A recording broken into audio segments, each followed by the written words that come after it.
Have you ever walked into a room filled with noise, and suddenly noticed the one person sitting in silence, the calm one, not because they didn't have something to say, but because they didn't need to prove anything? That's power, not in volume but in peace. And peace, it begins when we learn to let go. We grow up being taught that holding on is heroic, that the longer we endure something, the stronger we are. We're praised for staying in the fight, for never quitting, for carrying the load no matter how heavy it gets. But rarely are we taught how to discern when something is no longer serving us. Rarely are we told that sometimes the brave thing, the right thing, is to let go. Letting go isn't about giving up. It's about understanding what's worth your energy and what's quietly eating away at it. It takes real wisdom to step back and say, "This no longer belongs in my life," because the world often mistakes detachment for apathy. People will say you've changed, that you've given up, that you've lost your edge. But here's the truth. They don't know what it costs to hold on to something that's draining you. Whether it's a toxic relationship, an outdated belief, a dream that no longer aligns with your values, or even an identity you outgrew, letting go requires an internal honesty that most people aren't ready for. There's a kind of maturity that comes with realizing you don't have to carry every expectation placed on you, that you're not obligated to fight battles that aren't yours, that your peace, your growth, your clarity, they all depend on your ability to recognize what needs to be released. And yet most people stay stuck, not because they don't want to be free, but because they've tied their worth to how much they can endure. They think, if I walk away, am I weak, am I a failure? But the truth is, it's far easier to stay stuck in the familiar than to step into the unknown. Letting go is the process of unlearning. It's peeling away the layers of identity we built just to survive. It's questioning the roles we play, the overachiever, the peacekeeper, the strong one, and asking, is this still me? We often fear that letting go means losing control. But ironically, it's in the release that we find our most authentic form of control. The ability to choose what stays in our life and what no longer fits. And it's not a one-time act. Letting go is a practice. It's waking up every day and reevaluating your attachments. It's allowing yourself to grieve what you thought would be, while creating space for what could be. It's sitting in the tension between comfort and growth, between the known and the needed. And that process, uncomfortable, raw, uncertain, is where real wisdom is born, not in knowing all the answers, but in trusting yourself enough to leave behind what no longer aligns. Because wisdom isn't loud. It doesn't force its way through life. It listens, it observes. It knows that not everything that feels right in the moment is right in the long run. And so it lets go, not recklessly, not emotionally, but intentionally. With grace, with clarity, with quiet confidence, we often grow up believing that peace is something we earn, that if we work hard enough, fix everything, prove ourselves, and make the right decisions, eventually, one day we'll arrive at peace. Like it's a finish line waiting at the end of struggle. We say things like, once I get the job, once the conflict is over, once they understand me, then I'll be at peace. But what if peace doesn't wait for everything to fall into place? What if it's not the outcome of perfection, but the byproduct of a conscious decision made in the middle of the mess? Peace isn't passive. It doesn't come and go with circumstances. It's not found in a quiet room, or in a weekend away, or in someone else finally treating us right. It begins much earlier, within. It's the decision to stay grounded in a world that's constantly trying to pull us in every direction. It's the act of saying, I won't let what's happening around me decide what happens inside me. And that is a decision we make again and again, not once, but every single day. Most people delay peace because they're waiting for external permission. They're waiting for an apology that may never come. Waiting for the anxiety to go away on its own. Waiting for the chaos to die down before they exhale. But peace isn't the absence of noise. It's the presence of self-awareness in the middle of it. It's being able to pause, take inventory of your emotions, and choose not to react out of fear, resentment, or ego. That kind of peace is cultivated, not granted. In fact, the more we grow, the more we realize that peace often requires boundaries. And boundaries require courage, saying no when it's easier to say yes, walking away when you're expected to stay. Peace isn't just soft, it's strong. It doesn't mean we stop caring. It means we stop carrying everything. It means we no longer hand our emotional well-being over to things we can't control. That shift doesn't come from waiting for life to be calm. It comes from becoming calm in life. And sometimes peace feels uncomfortable at first, especially if chaos has been your normal. If you've been conditioned to always fix, always prove, always defend, then peace might feel like laziness, like disconnection. But that's just old wiring being challenged. Real peace doesn't numb us. It centers us. It allows us to hear ourselves more clearly. It creates space to respond, not just react. And it gives us the freedom to live from a place of alignment rather than approval. So when we say peace is a choice, we're not dismissing the difficulty of the world. We're acknowledging that even in the chaos, we still have agency. We still have the ability to choose how we show up. Not once we've earned rest, but precisely when we decide to rest, within our own minds, our own breath, our own values. We often glorify the act of holding on. We tell ourselves it's noble to endure, brave to stick it out, loyal to stay no matter how much it hurts. The world applauds consistency, but rarely pauses to ask, consistent with what? Some of us hold on because we've confused suffering with strength. We think that carrying the weight proves something, our commitment, our resilience, our character. But there comes a point when we have to ask ourselves, is this weight making me stronger, or is it slowly wearing me down?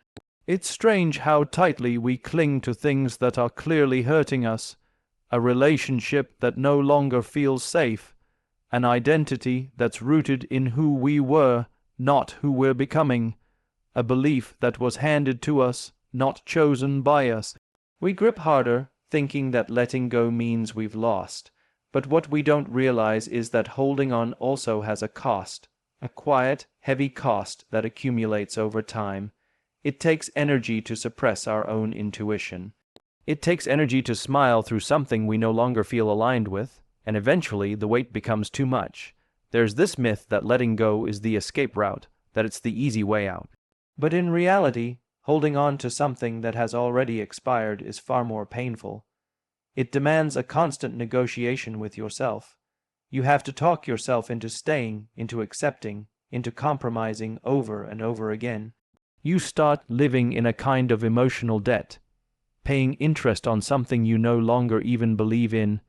That's not strength, that's survival, and survival is not the same as growth. When we hold on to things past their purpose, we start to shrink ourselves. We say yes when we mean no. We smile when we want silence.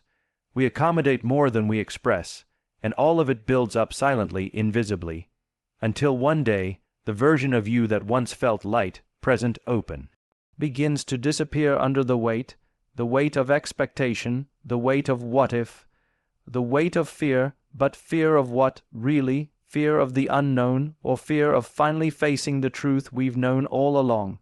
The truth is, letting go often hurts, but not because we're losing something real. It hurts because we're detaching from the idea of what it could have been, the story we wrote in our heads, the version of ourselves that felt attached to that chapter. That's what makes it hard. It's emotional nostalgia, not emotional necessity.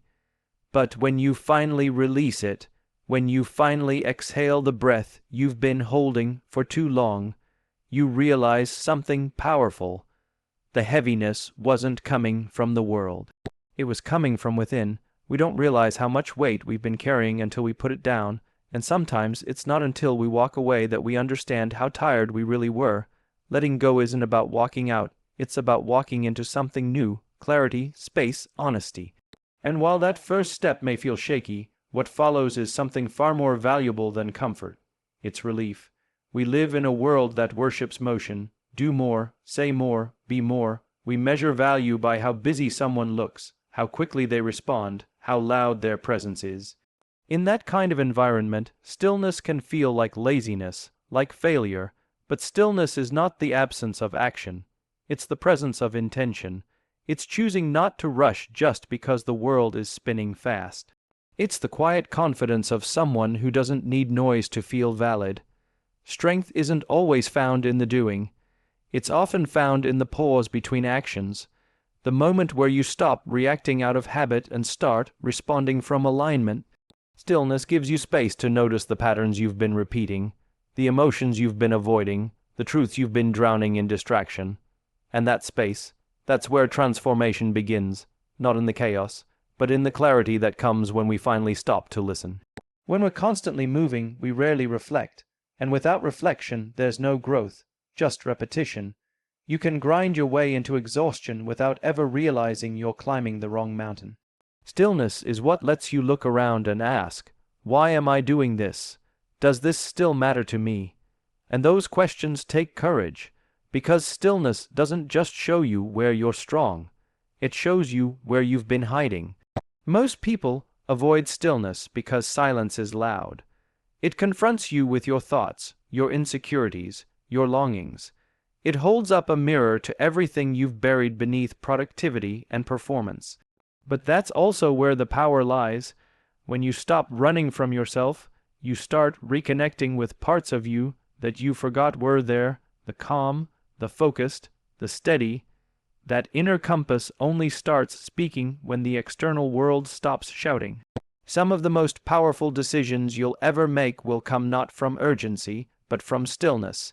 It's in those quiet moments, early in the morning, deep in a walk, sitting with your own breath, where you hear the whispers of your own truth.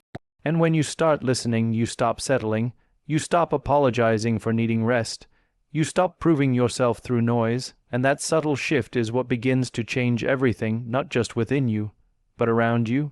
Because strength isn't about being unshaken by the storm. It's about being able to stand still inside the storm and know you won't be swept away.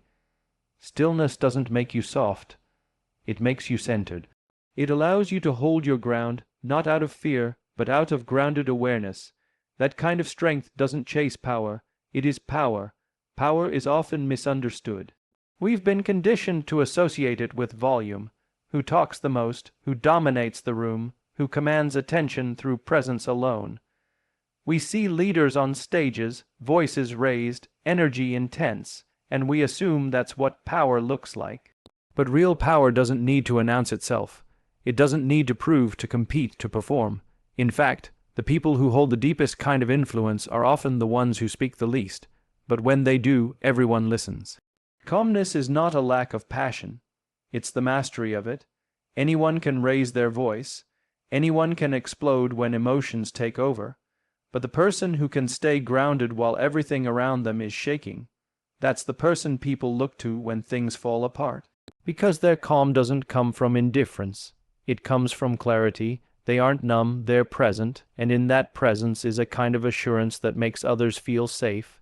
Loudness can demand attention, but calmness earns trust. There's a difference between impressing people and impacting them. You can impress someone with your energy, your charisma, your performance, but impact, real, lasting impact, comes from consistency, stability, and presence. The calm ones don't just speak. They see, they listen before they answer, they pause before they react, and in that pause is wisdom most people never stop long enough to reach. The calmest people are usually the ones who have already been through the fire. They don't need to convince you of their strength because they've already proven it to themselves. They've learned that reaction is easy, but restraint is power. That speaking isn't always the answer. Sometimes it's the silence that shifts the room. They know how to hold tension without escalating it, and when they do speak, it's with intention, not to dominate but to direct. Calm people don't lack emotion. They just don't let emotion drive the wheel. They've made peace with uncertainty. They've seen what panic does to decision making, what ego does to relationships, and what noise does to clarity. So they choose stillness, they choose reflection. And in doing so, they become the kind of people others lean on, not because they shout the loudest, but because their presence speaks louder than words ever could. We've all met someone like this, someone who walks into a chaotic space and immediately brings the temperature down. Someone whose body language says, "You're safe here."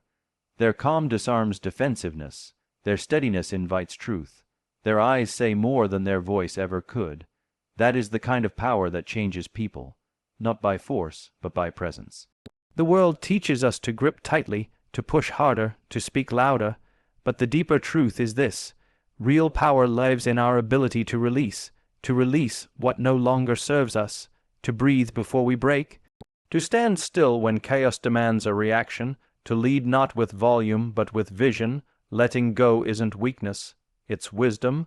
Peace isn't a trophy for the exhausted, it's a decision made by the aware. And the heaviest burdens are not the ones placed on us by the world, but the ones we silently carry out of fear, habit, or pride. There is strength in releasing those weights. There is clarity in stillness. And there is leadership in calm, because at some point we realize the most powerful presence isn't the one that overwhelms the room, it's the one that steadies it. So if you feel like you're drowning in noise, in pressure, in constant proving, pause. Let go, breathe, choose peace, not because you've earned it, but because you can. That choice doesn't make you smaller, it makes you lighter, and when you are lighter, you rise.